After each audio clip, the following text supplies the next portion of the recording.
Alright, I'm on the farm today. I've got my John Deere 5055D 348 square baler, number 42 pan kicker and homemade kicker rack down here in the low ground, and I'm going to try to bale this hay up. Should be plenty dry. This is the third full day, and tried to bale it yesterday and it was just borderline too moist, so I just parked my tractor right here, and earlier today I went through and retedded and raked in one pass with my Vermeer TR90, and it's about 84 degrees, 42% humidity out here, and we got a nice little breeze going.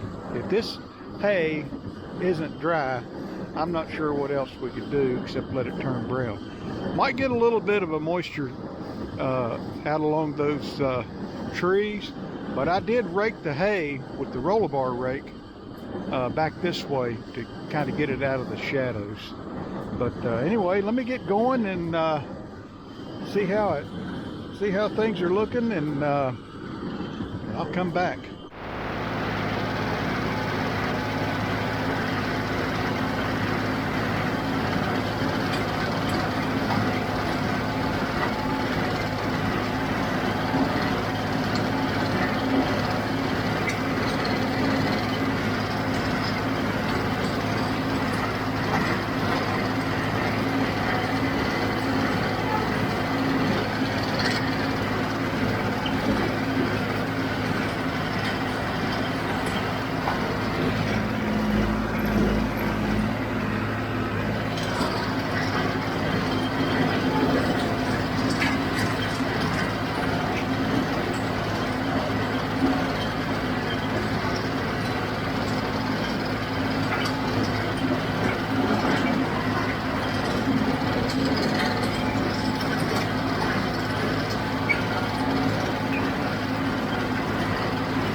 Okay, well, this is where I'm going to leave it, and the hay looks really good. It's just pretty thin. We raked 3 windrows into one, and they were more substantial than those on my east field. Like I said, I had a little more time to get some undergrowth from the rain. We just had like a 4-day rain in the middle of a drought, and it's drying out again.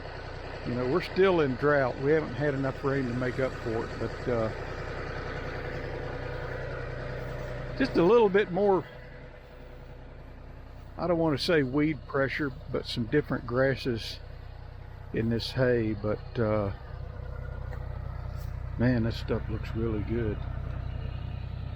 And a John Deere 348 making a tight bale.